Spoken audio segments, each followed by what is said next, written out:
Hey folks, welcome back to the channel and welcome to my 1970 Corvette.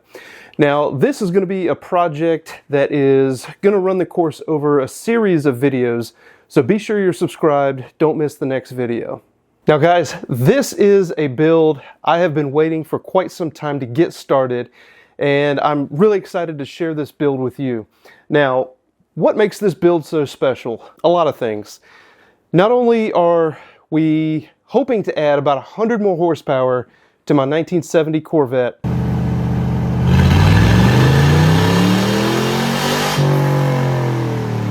this build is, or was, my father's car. I inherited his car when he passed away in 2011. And this car has been in my family ever since I was, a baby.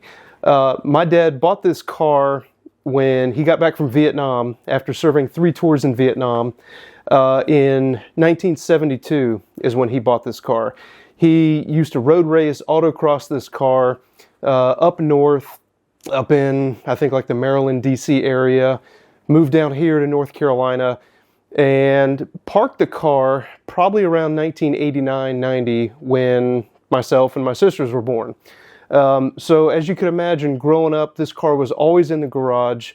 I always had my eyes on it. I have fond but kind of blurry memories of riding in this car probably when I was 5, 6, 7 years old, something like that. So unfortunately, I did not get a chance to drive this car with my dad, and so now I have the opportunity to do that with my kids, with my 2 sons and daughter. So this project is really going to be a tribute to him. It's going to be kind of a I don't know. It's just gonna, it's gonna have a lot of sentimental value. Yes, I'm adding a lot of fun goodies that we will get into in a little bit. But to me, it's going to be more than that. It's going to be spending time with my kids, building this car, building the engine.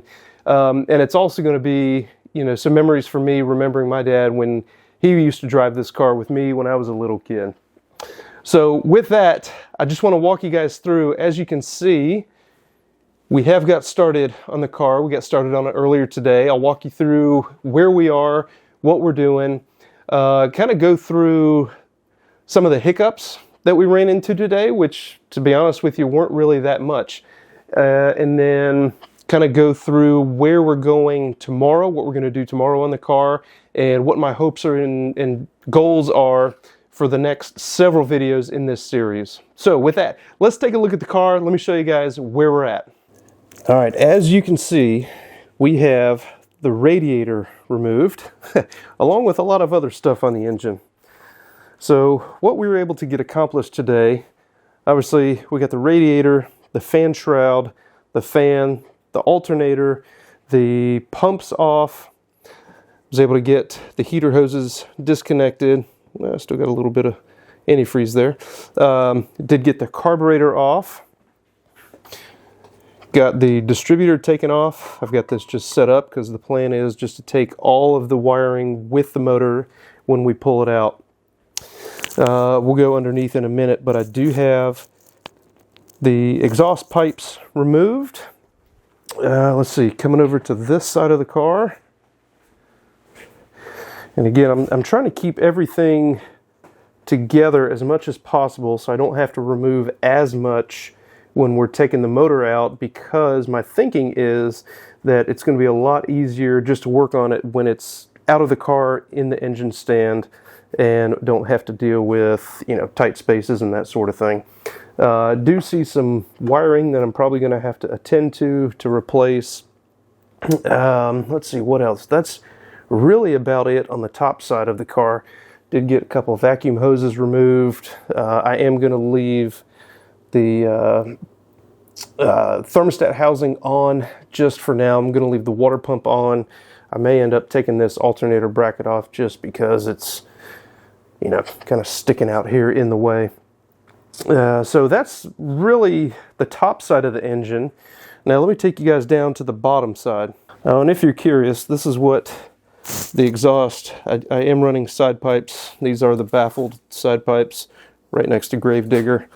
And I actually did not have any trouble removing the bolts from the bracket because my dad had enough foresight to use brass nuts on those studs. So even with all the rust that was on there, they were able to come out pretty easily.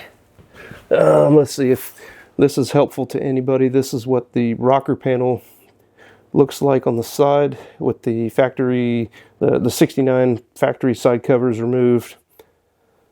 There you go. And you've got just the one mounting bolt back here for the rear, which is back here on the rear of the pipe. There is a rubber grommet that goes in. Probably gonna have to replace that. But let's take a look at underneath the car here, and hopefully this shows up well for you. So this is where I stopped today. I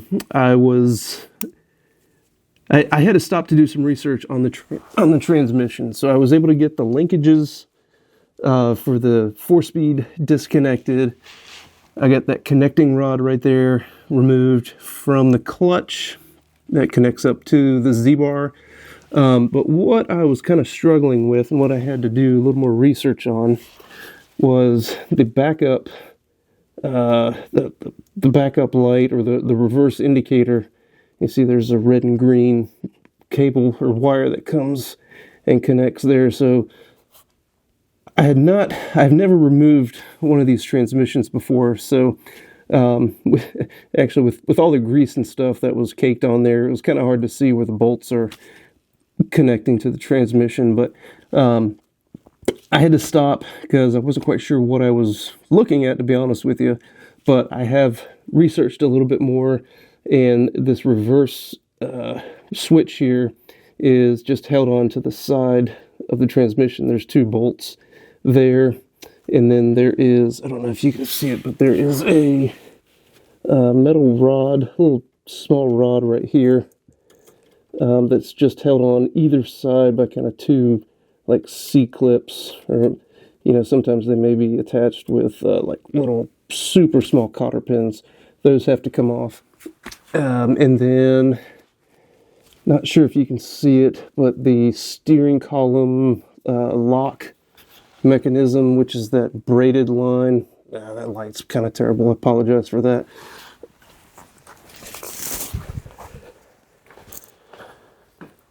Let's see if we kind of come up here to the top. So the steering linkage kind of hooks up to the top here.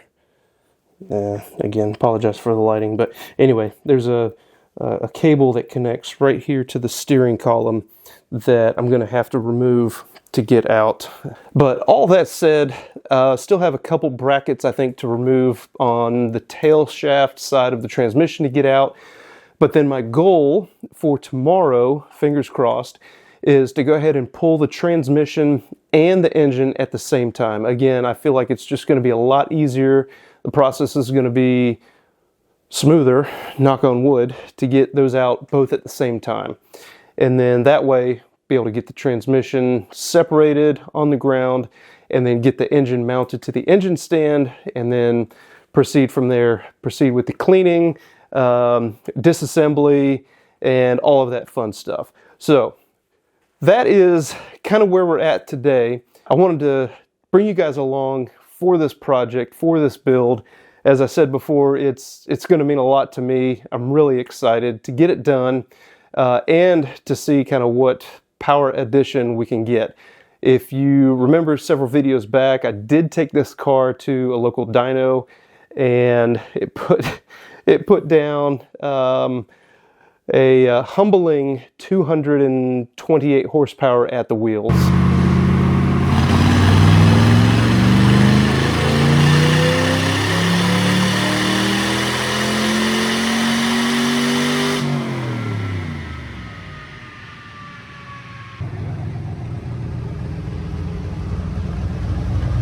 So I was honestly expecting a little bit more out of this car because it does have an LT1 motor in it, or at least that's what my maintenance logbook has that my dad installed back in 1972.